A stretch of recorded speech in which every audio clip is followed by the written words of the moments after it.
అయితే Honda active 6 అండి. యాక్చువల్‌గా చెప్పాలంటే ఈ వెహికల్ 1 ఇయర్ ముందు నేను ఈ వీడియో షూట్ చేశాను.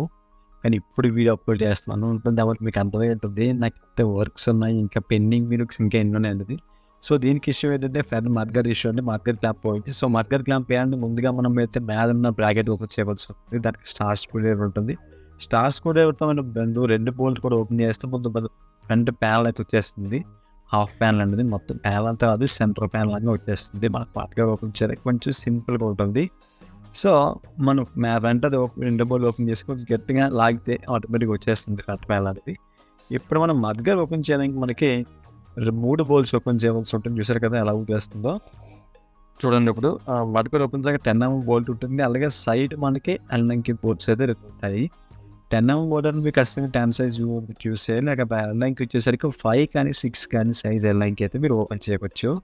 2 కూడా ఎల్ఎన్కి కొంచెం జాగ్రత్తగా ఓపెన్ చేయండి. ఎందుకంటే ఎల్ఎన్కి 90% స్లిప్ అయిపోతుంది. ఎందుకంటే కంప్లీట్‌గా ఫిట్ చేయరు మీరు. సో, కొంచెం ఏమన్నా ఫోర్స్ యూజ్ చేసి కొంచెం కొట్టేటప్పుడు ఎర్లీగా వచ్చేస్తుంది.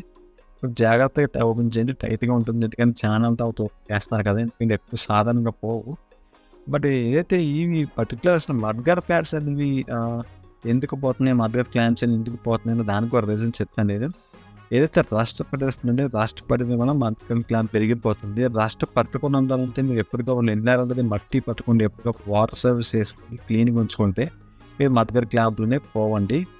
కొంచెం ఫాస్ట్ కూడా పెట్టాను. ఏదైతే మనకి మీద ఉన్న 10 mm బోల్ట్ అలాగే సైడ్ ఎల్ఎన్కి బోల్ట్ ఓపెన్ చేస్తే మనకి మడ్గార్డ్ అనేది కంప్లీట్‌గా బయటకు వచ్చేస్తుందండి. చూసారు కదా బయటకు వచ్చేసింది. ఓకే. ఇప్పుడు మనకి మెయిన్ థింగ్ ఏంటంటే చూసారు కదా మడ్గార్డ్ క్లాంప్ అంటే అదండి. చూసారు కదా క్లాంప్ ఇరిగిపోయింది. చూసారు కదా ఇరిగిపోయింది. రస్ట్ పడేసి మొత్తం పోయింది.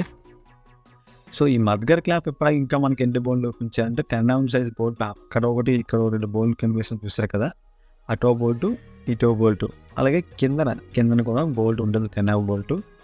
ఆ 3 బోల్ట్లు కూడా ఓపెన్ చేయండి. ఇన్కేస్ మీకు వీలైతే ఖచ్చితంగా అడ్డుతుంది అంటే ఫుల్ టైట్ చేయడానికి అవుతుంది. సో, కుదిరితే వీలు కూడా మీరు ఓపెన్ చేసేసినా పర్వాలేదు. లేదు వీలు ఓపెన్ చేయకుండా మీకు కన్వీనియంట్ ఉందనుకుంటే ఆ రకంగా ఓపెన్ చేయవచ్చు.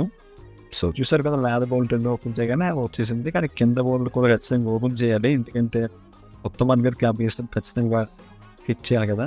చూసారు కదా పట్టేసి ఉండిపోయింది అలాగా.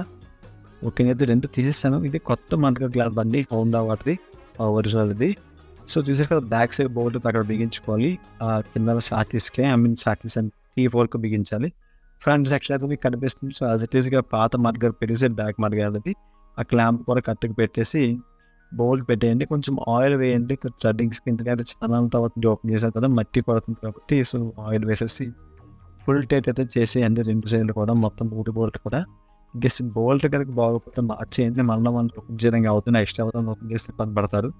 ఇప్పుడు మనం మడ్గార్డ్ అనేది యాజ్ ఇట్ ఈస్‌గా ఎలాగైతే ఇప్పటి అలా ఫిట్ చేసేసి అటు ఇటు ఎల్ఎన్కి బోల్ట్లు మీద 10 ఫుల్ టైట్ చేసేయండి. సెంటరింగ్ గట్రా ఏమి ఉండవండి దీనికి. యాజ్ ఇట్ ఈస్‌గా మీరు ఫుల్ టైట్ చేసేసి సరిపోతుంది. సో, ఇప్పటికీ కనుక మన షాప్ కనుక మీరు విజిట్ చేయాలనుకున్నట్లయితే షాప్ యొక్క లొకేషన్ డిస్క్రిప్షన్‌లో చెక్ చేయండి. అలాగే మన ఛానల్ కనుక మీరు కొత్త అయితే సబ్స్క్రైబ్ చేసుకొని పక్కన బెల్ ఐకాన్ ఆల్ క్లిక్ చేసేయండి. అయితే నెక్స్ట్ వీలాక్స్ ఎక్కించేసి సైడ్‌గా రేడియం అయితే ఎక్కించేయండి. సో, మరింకెన్ని రిటర్న్ వీడియోస్ కోసం మన ఛానల్‌ని సబ్స్క్రైబ్ చేసుకోండి guys. Stay tuned to creative workers and have a nice day guys.